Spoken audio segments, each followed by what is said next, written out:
여러분 혹시 이런 생각 해보신 적 있으세요? 성경을 보면 예수님은 아무런 죄가 없으시다고 하잖아요. 그런데 왜 죄를 용서받기 위한 바로 그 회개의 세례를 받으셨을까요? 이게 오늘 우리가 함께 파고들어 볼 아주 흥미로운 질문입니다. 정말 모순처럼 들리지 않나요?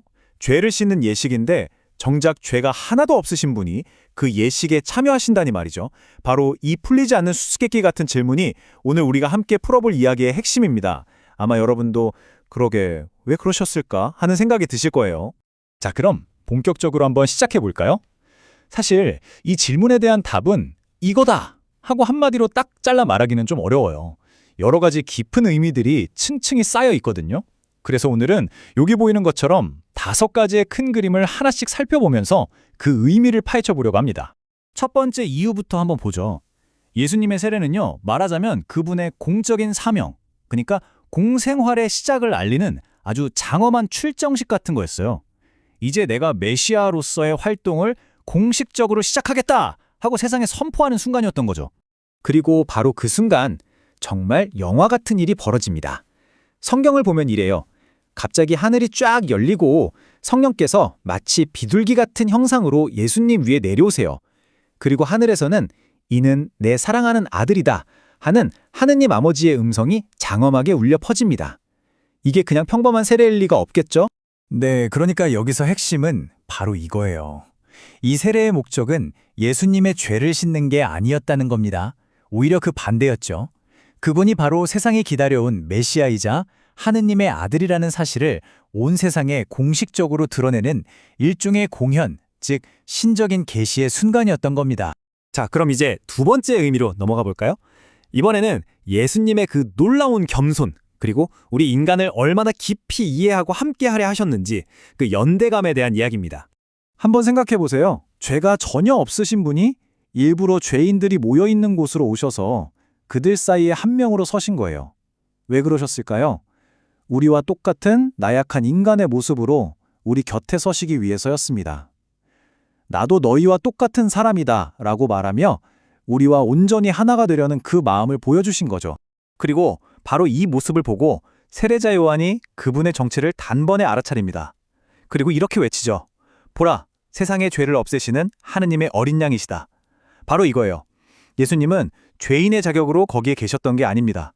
오히려 우리 모두의 죄를 대신 짊어지고 없애주실 구원자로서 그 자리에 서 계셨던 거죠. 자, 이제 세 번째 의미로 넘어가 보죠. 이건 정말 중요한 포인트인데요. 이 세례가 사실은 예수님의 사명 전체, 특히 그분의 죽음을 미리 보여주는 그림자 같은 역할을 했다는 겁니다. 무슨 말이냐면요. 요르단강 물에 잠기는 그 행위가 장차 십자가 위에서 겪으실 죽음의 세례를 상징적으로 받아들이는 행위였다는 거예요. 우리를 구원하기 위한 아버지 하나님의 계획에 제가 그렇게 하겠습니다 하고 온전히 순종하겠다는 일종의 서약과도 같았던 거죠. 그러니까 이건 아버지의 뜻에 대한 완벽한 순종의 표현이었고요. 동시에 이제부터 고난받는 종으로서 십자가를 향한 그 힘든 길을 걷기 시작하겠다는 공식적인 선언이기도 했습니다. 자, 네 번째 의미는 스케일이 훨씬 더 커집니다. 이 세례가 단순히 한 개인의 사건이 아니라 온 세상, 온 우주에 어떤 의미를 가졌는지 한번 들여다보죠. 예수님의 세례가 가져온 효과는 정말 엄청납니다. 먼저 아담의 죄 때문에 굳게 닫혔던 하늘문이 다시 활짝 열렸어요. 그리고 예수님께서 들어가신 그 세례의 물이 그 자체로 거룩한 물이 된 겁니다. 덕분에 이제 세례는 우리 모두가 새로운 생명을 얻고 하느님의 자녀로 다시 태어나는 통로가 될 수 있었던 거죠. 마지막 5번째 의미로 넘어가기 전에 이 모든 이야기를 좀 더 쉽게 이해할 수 있는 비유를 하나 들어볼까 해요. 감옥에 들어간 왕 이야기입니다. 한번 상상해 보세요. 감옥에 억울하게 갇힌 사랑하는 백성들이 있습니다. 이들을 구하기 위해 정의로운 왕이 어떻게 할까요? 왕의 옷을 벗고 똑같은 죄수복을 입습니다. 그리고는 스스로 감옥문을 열고 그 안으로 걸어 들어가는 거예요. 왜요? 그들을 거기서 이끌어내기 위해서죠. 바로 이겁니다. 예수님의 세례가 바로 이것과 같아요.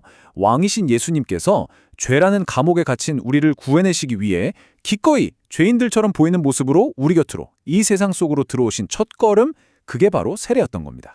자, 이제 드디어 마지막 5번째 핵심입니다. 그래서 이 모든 이야기가 오늘을 사는 우리와 무슨 상관이 있는데? 라는 질문에 대한 답이 될 텐데요.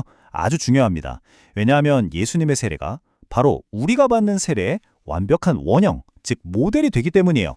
보시면 예수님의 세례와 우리의 세례가 놀랍도록 닮아 있어요.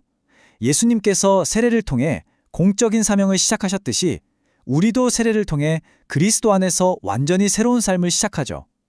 그분이 아버지께 완벽하게 순종하셨던 것처럼 우리 역시 순종하는 삶을 살겠다고 다짐합니다.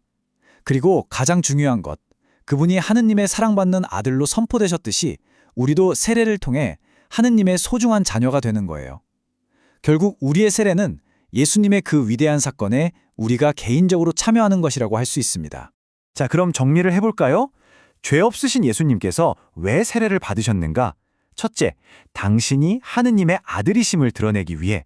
둘째, 우리 인간들과 완전히 하나가 되시기 위해.